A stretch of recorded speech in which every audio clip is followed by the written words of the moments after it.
Sa pagsubang sa adlaw, ipasabwag nato ang kahayag. Kahayag nga gikan sa pulong sa Dios, nga nagdala sa gugma, paglaom ug serbisyo alang sa katawhan.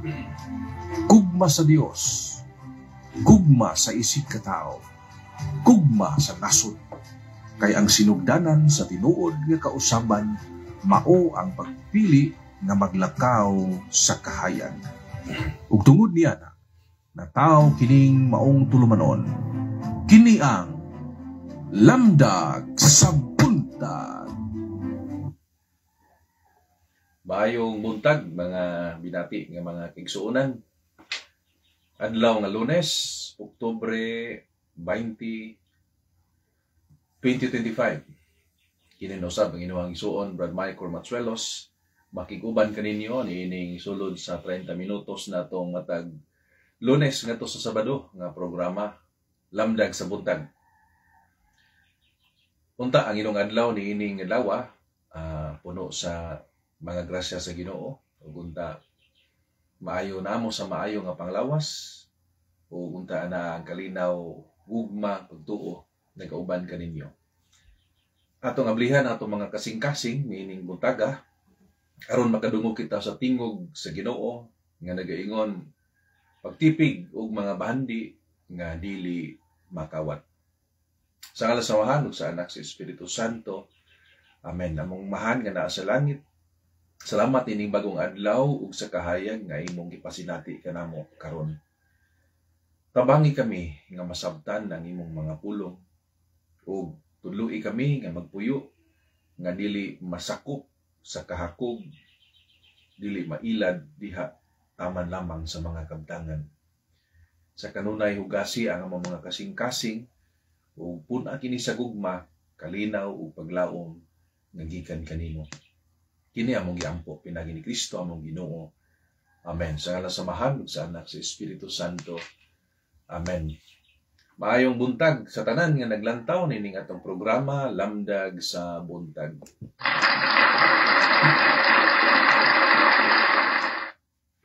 Sa dili pa nato basahon ang atong ebanghelyo nining adlaw, akong igitukunan akong kapikas nga si MM kauban sa akong mga anak, si Maria Teresa, si Janluc, si Mikael, si Rafael, si Gabriel ug si Maria Elizabeth.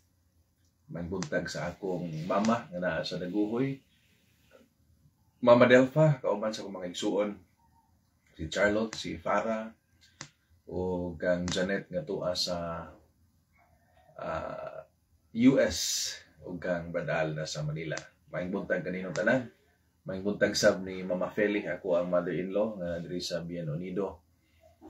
Maayong buntag Mama Feli ug sa iyang mga anak nga naa diri sa Bien Unido ug kadtong naasab sa gawas. Kaninong tanan nga naglantaw niini, maayong buntag na unta nakapamahaw na mo diha. Sa dita maglangan ang atong gospel reading, mabasa nato sa Lucas kapitulo 12 bersikulo 13 ngadto sa 21. Unya atong mabasa mao kini. Dunay usa ka tawo nga mingon kang Hesus magtutudlo. Sultihi ang ako mga igsuon nga magbahin nami sa among panulundon. Apan mingon si Jesus, pagbantay kamo batok sa tanang mga matang sa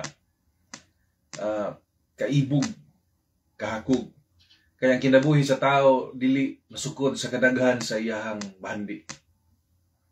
Ug gisulti niya ang usa ka parabola sa dato nga tao nga nag-ani og daghan kaayo nga mga abot sa iyahang parasan.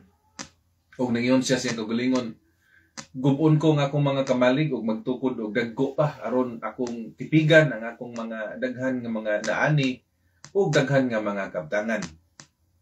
Unya mo pahulay na ako, kalma lang, daghan na magbahandi para sa daghan nga mga katuigan. Apan mingon ang Dios kaniya, buang karong gabi kuhaon ang imong kalag. Kinsa may makapahimulos sa imong gitigom.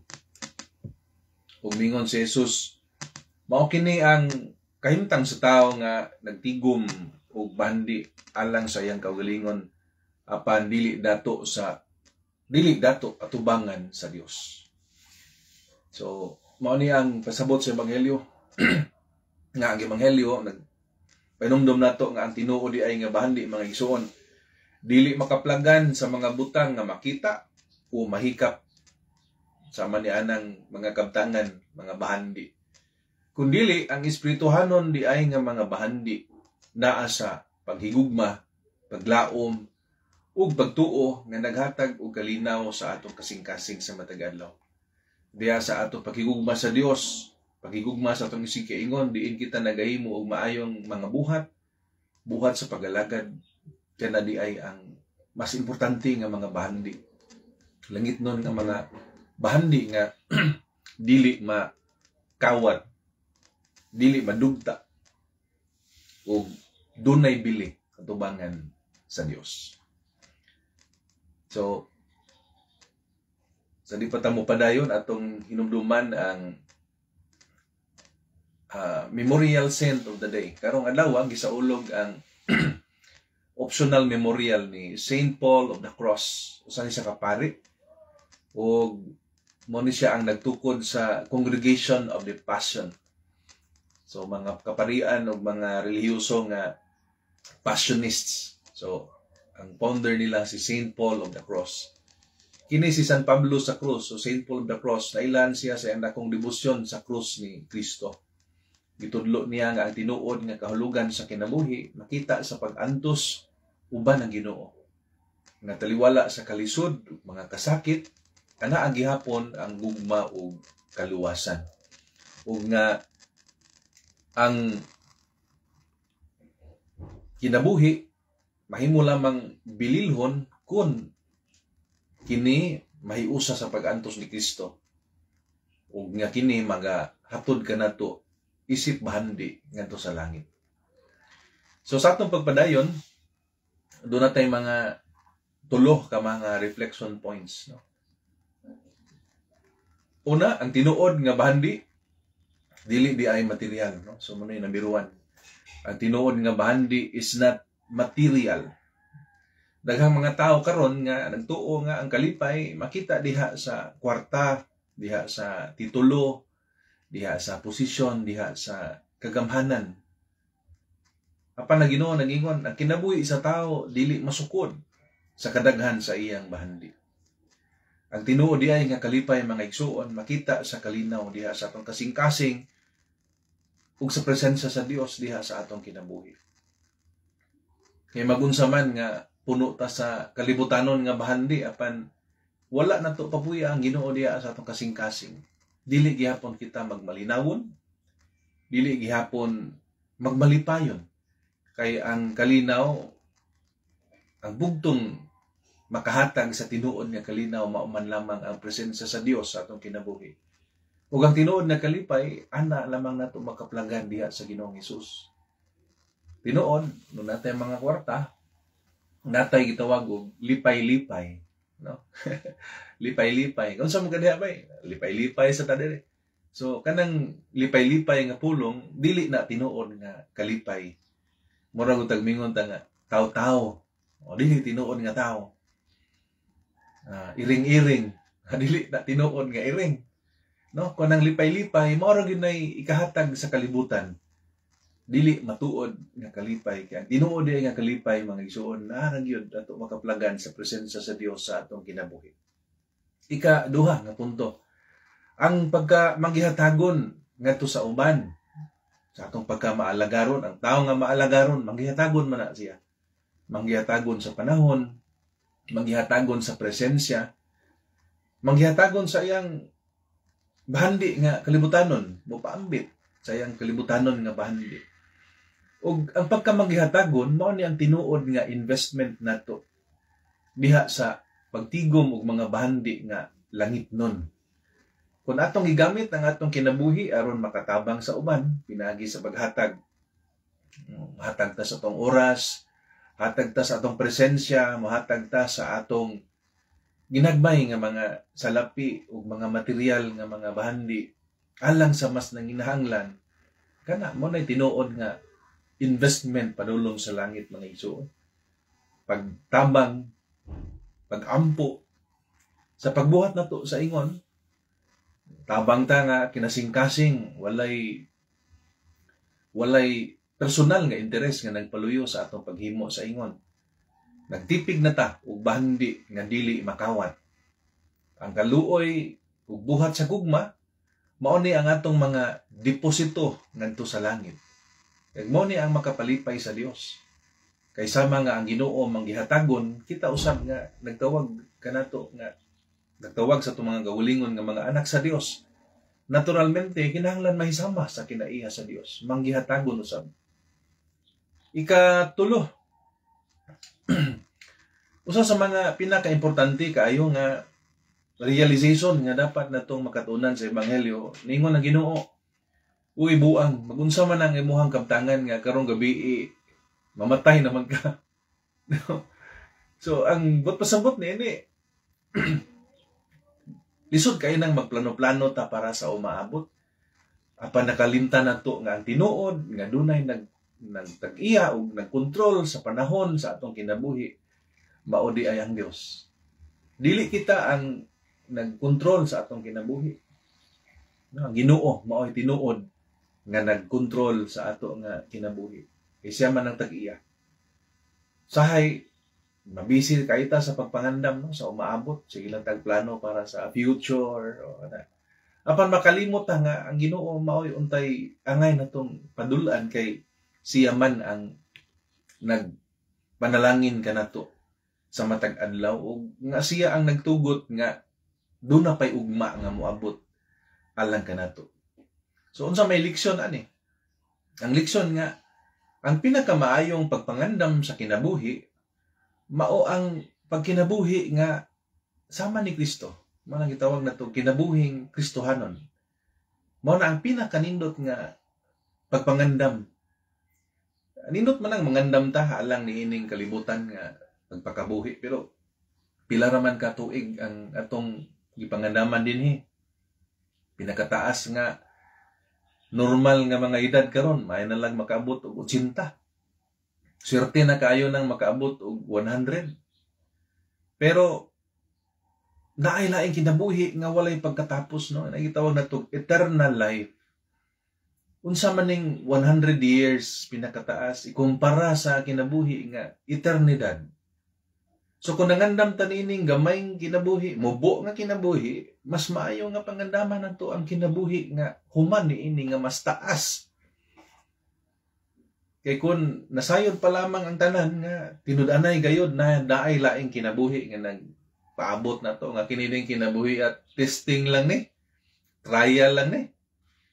Murag daghan-daghan yun ang magtarong sa ilang pagpakabuhi, musunod sa kinabuhi nga Kristohanon. So, unsa may mga applications nga pwede na itong mahimo matag adlaw. So, matag adlaw, again, kinabuhing mapasalamaton. Kaya ang kinabuhing mapasalamaton, malipayon. O ang kinabuhing malipayon, maalagaron. O kay maalagaron, manggihatagon. So, man ni siya dapat, no? So, nagsugod ni siya sa kinabuhi nga mapasalamaton. Bisan gamay ra ang mga panalangin nga atong nadawat. Hinumduman nga kanang tanan gikan sa Dios ug angay natong ipasalamat. So nining adlaw magpasalamat ta sa grasya sa kinabuhi. Naagi hapon ta buhi gapon ta nining adlaw. Grasya sa pamilya nga naagi hapon kauban nato, kapikas mga anak. Grasya sa trabaho, no? Kung natay mga trabaho, negosyo, salamat ta kay mo ni mga pamaagi nga nabuhi nato ang mga mahal sa kinabuhi. Ug ang tanang maayong butang nga atong napahimuslan nining adlaw, ato kanang ipasalamat sa Dios. Ikaduha, practical application, atong gahinan ug bahin ng uban, magpaambit, no? Na ay ginagmay natong mapaambit ngadto sa uban. Dili unta ta magpanuko ug mahadlok nga mugahin og pahat ngadto sa labing nanginahanglan natong mga igsuon. Ug ikatulo, maglikay ta sa kanang pagkasuyaon, no? Mansuya or sa Tagalog pa mainggit, no? Naiinggit sa kabtangan sa uban. No, kay ang kalipay dili makita sa kabtangan kundi diha sa maayo natong pakigrelasyon sa Dios ug sa uban. Usahay Manguban, palit og motor. Aming palit po tag motor. Uy, na sila bagong TV. Palit po bagong TV. No? Kay, mura ba, og nahimong contest sa kadaghan sa propriedad ang kinabuhi. Nindot na silang balay. Kinanglam ning kamod sa tagay. Lami po tagbalay. Stressful atong kinabuhi kung kanunay laman nato kining gitandi, giindig ngadto sa uban. Tungod kay doon na kita'y kasina ngadto sa kinabuhi sa uban. Ang tinuod na kinabuhi, hinumduman nato, dili contest sa kalibutanon nga bahandi. Kung dili usa kini kapag paningkamot, nga kita maduol, makigrelasyon nga suod ngadto sa Dios o ngadto sa atong isig katao. Kunya ikaupat, dili na to kalimtan ang mga kabus nga naa naglibot sa atong kinabuhi.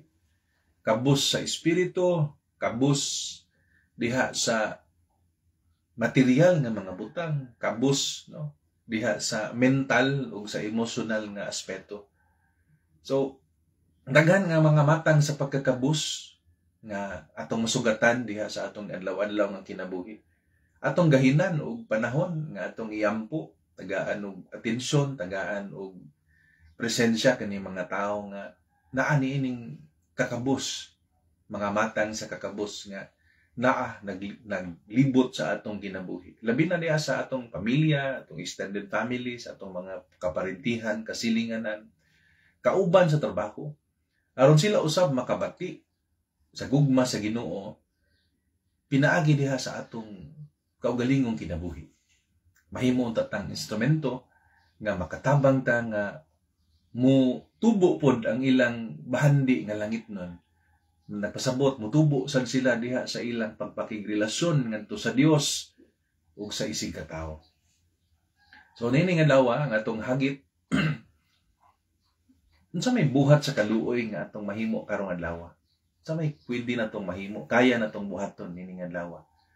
So remember, ang atong mga buhat sa gugma ug kaluoy mao ni atong mga investments ngadto sa langit. Mga buhat sa gugma ug kaluoy mao ang atong pagtigom ug bahandi anon langit nung mga bahandi, no? Bahandi nga langit nun. So pag nauna taon sa may atong mahimo rong adlaw nga makatigom ta og bahandi nga langit nun. Mga simpleng pagtabang sa silingan, pagbisita sa masakiton, pag-share og pagkaon, pagpamati sa adunay problema, ug uban pa nga mga buhat nga maayo. So mo na atong challenge ni nga adlaw mga igsoon. Unya mamalandong puta kumusta man taron sa atong kinabuhi? Unsa may atong gikabisihan? Nagtigom batag langit nung bahandi, diha ba ta na busy sa pagtigom og bahandi nga langit nun? O na ba ta na busy sa sige lang tigom og bahandi nga kalibutan nun? Kung moabot ang oras nga kita kuwaon sa Dios, unsa man kahay atong bahandi nga atubang ngadto sa Ginoo, unsa may atong dala? Bahandi ba nga langit nun? O bahandi ra nga kalibutan nun? Nga walay bili atubangan sa Ginoo. So dinhi salamat ko sa tanan nga mga naglantaw sa atong episode karon sa Lamdag sa Buntag. Unta do na sad moy mga na katunan nining ato ang simple nga mga pamalandong nining adlaw. Ug salamat kaayo sa inyong paglantaw ug unta ug namoy mga nagkatunan pod. Malipay ko nga magbilin mo mga comments diha sa atong comment section, bilin mo reaction o iangay mo sa atong episode, like napon mo na pamalandungan ibutang po diha sa ubos, no? O niya i-share pod para daghan ang malamdagan nining adlaw. Salamat sa atong mga viewers sa nagtan-aw ron, labi na ni Ma'am Inday Akunya. Salamat kaayo sa paglantaw, Ma'am Inday. Good morning nimo and God bless you. Salamat kaayo.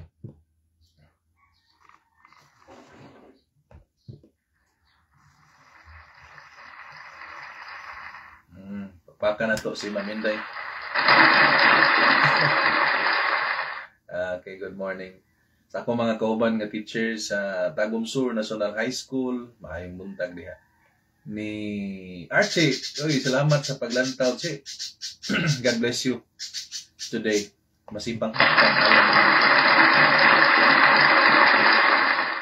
unya akong i-greet di ay belated happy birthday sa akong igagaw. Buutan kaayo ni nga nagsaulog sa iyang birthday kagahapon, si Day Josephine Laridi Van Hoff.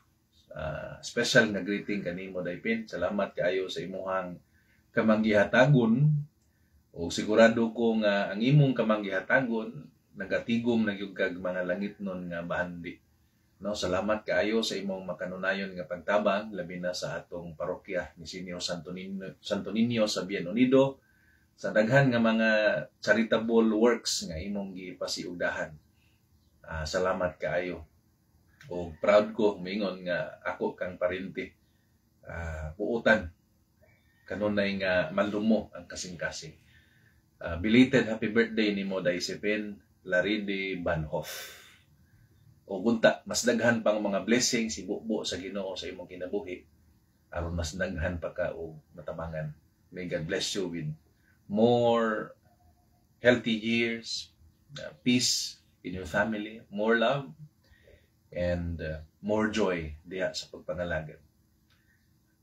Happy birthday ni mo, Josephine Laridi Van Hoff. Masipang pagka. Onya, sa atong paghuman nining atong mubo nga show nining buntaga, kita magaampo.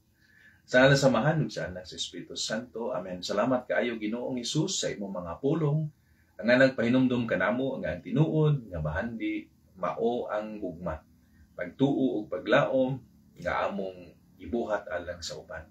Pasayloa kami Ginoo sa among pagka makasili. Usahay dili kami makakita sa panginahanglan sa uban ug nakatutok lamang sa pangita o bahandi nga mga kalibutanon. Pasayloa kami Ginoo. Hatagi kami sa grasya nga kami sugod ni nga adlaw magapuyo na nga matinabangon ug mapasalamaton. Tudluhi kami nga magpuyo nga andam kanunay ug magtipig ug mga bahandi nga alang sa langit, mga bahandi nga dili makawat. Kini tanan among gipangamuyo ug gipasalamatan pinagi ni Kristo among Ginoo. Amen. Sala sa Samahan ug sa Anak sa Espiritu Santo. Amen. So mga igsuon, salamat kaayo sa inyong pakiguban ako ining adlaw. Katong mga dili kayo makakita sa YouTube, 30 days ra man ning ato ang sa Facebook, no? 30 days ra man gud ni sa Facebook, but makita gihapon ninyo ning ato ang mga lamdag sa buntag episodes sa atong Facebook nga page na po dito. So dili ni mawala sa YouTube kay wala may limit ang mga adlaw sa YouTube. So bisita apod og i-subscribe ang atong YouTube channel para mas daghan sang mga episode ang inyong malantaw. Pwede ra ninyong ma-review, no?